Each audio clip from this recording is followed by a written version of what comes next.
இந்த தெரிவிதி என்பது உலக வாழ்வை சொல்லக்கூடியது கிடையாது, இறைநிலை. அதான் ராஜபாதை, குலமார்க்கம். அதாவது ஆதாரத்தில்கள் வழியாக இறைவன் பயணிக்கின்றான்.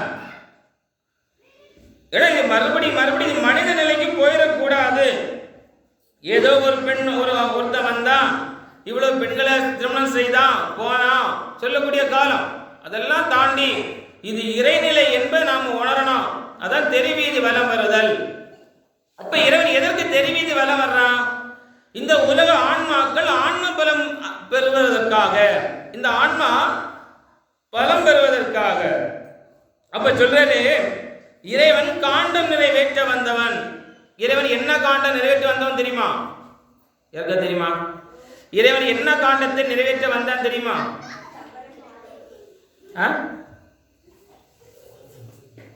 இறைவன் என்ன காண்டத்தை நிறைவேற்ற வந்தான் தெரியுமா? சரி, கலியுக காண்டத்தை நிறைவேற்ற வந்தான். மேலும் பொல்லாத வகையளித்து கல்லாத கருவறுத்து மாற்றான் ஒழிய வேண்டும். அதாவது அசசக்தி என்பது ஒழிய வேணும். அது மட்டுமல்லாமல் ஆடு மாடு அருகுதொடி, அதாவது இந்த ஆன்மாக்கள் எல்லாம் ஆடு போன்ற ஆணவத்தினாலும் மாடு போன்ற மமகாரத்தின் மூலமாக அலைகின்றார்களே, இந்த மக்களை நாம் காக்க வேண்டுமே, நம்பினோரை காக்கணுமே.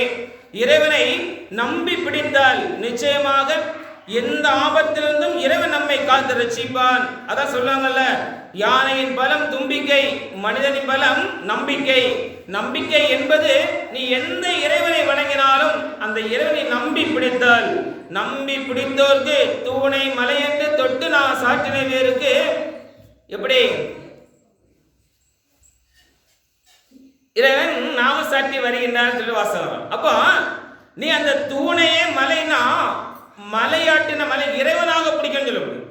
இறைவனை கெட்டி பிடித்தால், இறைவனை இறுக்கமாக பிடித்துக் கொண்டால் நிச்சயமாக எந்த எவ்வளவு வகையான துன்பத்திலிருந்தும் இறைவன் நம்மை காத்து ரட்சிப்பான். அது மட்டுமல்லாமல் இந்த மக்கள் பெற்று வாழ வேண்டும், எது பாக்கியத்தை பெற்று வாழ வேண்டுமே.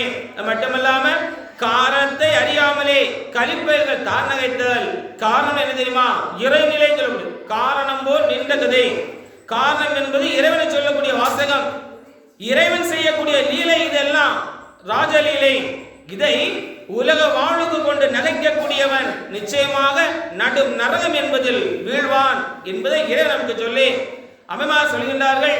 நாம் இனி செம்பவிழ நற்பதியான அந்த சகஸ்ராதாரத்தில் நிலை பெற்று இருப்பான், தேவைப்படும் பொழுது நாம் எழுந்துள்ளோம் என்று சொல்லி சோபனத்தின் மூலமாக அம்மைமார்கள் இனி ஐக்கப்பட்டுள்ள சற்கள் எல்லாவற்றிற்கும் மங்களம் உண்டாகட்டும். அதான் சோபனம், மகிழ்ச்சி, நன்மை என்று சொல்லக்கூடிய ஒரு அற்புதமான நிகழ்வு.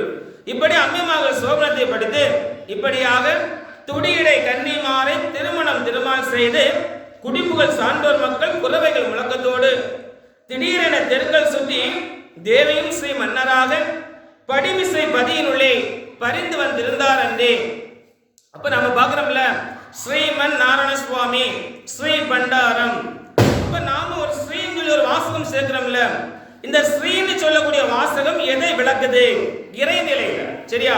இது நாளைக்கு நமக்கு ஒரு கேள்வி. இப்ப ஸ்ரீ பண்டாரம், ஸ்ரீமன் நாராயண சுவாமி இப்படிலாம் நம்ம சொல்லுவோம். இறை சத்தம் நம்ம ஸ்ரீன் போடுவோம். ஸ்ரீன் போடுறது இறைநிலையில என்ன சொல்லப்படுது என்பதை நாளைக்கு நாம சொல்லணும். அவங்களுக்கு பரிசு உண்டு. சரிங்களா? இப்படி படிமிசை பதியினுள்ளே பரிந்து வந்திருந்தால் அன்றே என்று சொல்லும் நல்ல திருவாசகத்தில் இன்றைய ஜீவபுரம் ஐக்கிய நிலை திருவாசகத்தை நாம் நிறைவு செய்கின்றோம். ஐயா திரியேடு நிறை செய்யணும். தோடியடை கன்னிமாரை திருமணம் திருமா செய்து தோடியடை கன்னிமாரை திருமணம் திருமா செய்து கொடுபுகழ் சான்றோர் மக்கள் குறவைகள் முழக்கத்தோடு